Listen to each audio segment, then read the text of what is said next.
ఒకప్పుడు గుప్త నిధుల గుర్తింపు కోసం ఎన్నెన్నో పద్ధతులు పాటించేవారు. పురాతన బాదం చెట్టు ఉన్న చోట, ఎక్కువ పక్షులు వాలిన చెట్టు కింద, పెద్ద పెద్ద పాము పుట్టలు ఉన్న చోట, అతి పురాతన శివాలయంలోని నది కింద, పురాతన ధ్వజస్తంభాల కింద ఇవి ఉంటాయని నమ్మేవారు. ధనంలో భూగర్భం నందు దాచిన దానిని కూడా నిధి అంటారు. నిధులు అనేవి ముఖ్యంగా 3 రకాలుగా దాచబడి ఉంటాయి. అందులో మొదటి దాని గురించి చెప్పాలి అంటే జనం దాచుకున్న సొమ్ము. ప్రాచీన కాలంలో ఇప్పట్లా బ్యాంకులు ఉండేవి కావు. ఆ సమయంలో జనం ఇళ్లల్లో, పొలాల్లో, తమకు తెలిసిన ప్రదేశాలలో తమ దగ్గర ఉన్న బంగారాన్ని కుండలలో పెట్టి దాచేవారు. ఈ నిధులు గజదొంగలు ఊర్లపైన పడి దోచుకుని కొండ గుహలలో దాచి ఉంచే నిధి రెండవ రకం. ఈ దాచి ఉంచిన స్థలం వారు మధ్యలో మరణిస్తే వారితోనే అంతమైపోతుంది. మూడో రకం నిధుల గురించి చెప్పాలంటే వీటిని రాజనిధులు అంటారు. ఇవి పూర్తి ఉద్దేశపూర్వకంగా అత్యంత రహస్య ప్రదేశాలలో మంత్ర, యంత్ర, పూజా సమేతంగా నిక్షిప్తం చేస్తారు. ఎక్కువగా పక్క రాజ్యాల దండయాత్రల సమయంలో ఎవరికీ తెలియకుండా దాన్ని దాచిపెడతారు. యుద్ధం తర్వాత గెలిస్తే తవ్వి తెచ్చుకునేవారు. ఇదంతా పురాతన గాథ. ఇప్పుడు సీన్ మారిపోయింది. మూఢనమ్మకాలు కాకుండా టెక్నాలజీ మీద జనం పడుతున్నారు. ఈ మధ్య కాలంలో టెక్నాలజీ చాలా పెరిగిపోయింది. మార్కెట్లోకి అన్ని రకాల యంత్రాలు వచ్చేశాయి. ఒకప్పుడు పెద్ద కంపెనీలు కూడా చేరింది. ఇటువంటి అనేక యంత్రాలు మార్కెట్లోకి వచ్చాయి. దీని ద్వారా భూమిలో బంగారం ఎక్కడ దాచబడిందో ఎటువంటి విధ్వంసం లేకుండా కనుగొనొచ్చు. గుప్త నిధులు గుర్తించాలని ఆశగా ఉందా? భూమిలో దాచిపెట్టిన బంగారాన్ని ఈ యంత్రంతో కనిపెట్టేయండి. బంగారం అంటే ఎవరికి చేతి చెప్పండి?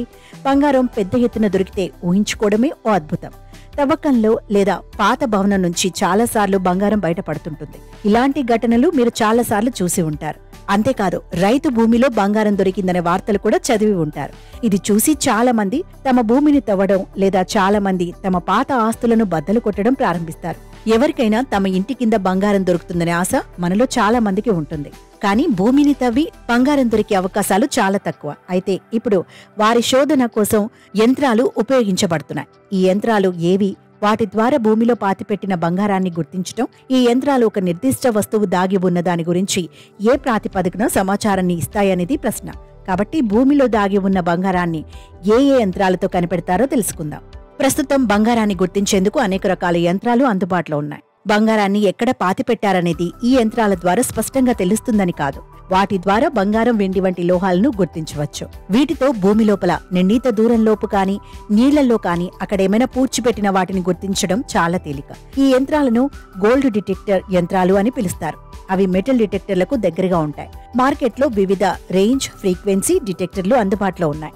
చాలా సాధారణ డిటెక్టర్లు భూమిలోని కొన్ని అంగుళాలు మాత్రమే గుర్తించగలవు. ఇది కాకుండా వివిధ పరిధుల డిటెక్టర్లు ఉన్నాయి. వీటిలో 8 నుండి 10 మీటర్ల పరిధి కలిగిన డిటెక్టర్లు కూడా ఉన్నాయి. ఇది నేల పైభాగంలో 8 నుండి 10 మీటర్ల దిగువన గుర్తించగలదు. డిటెక్టర్లు ఎలా పనిచేస్తాయి, భూమిలో ఎలాంటి తీగ లేదా రంధ్రం లేకుండా ఎలా గుర్తించాలని మీరు తప్పకుండా ఆశ్చర్యపోతారు. గోల్డ్ డిటెక్టర్ పనిచేసే విధానం ఏంటంటే అది విద్యుత్ అయస్కాంత క్షేత్రాన్ని భూమికి ప్రసారం చేస్తుంది.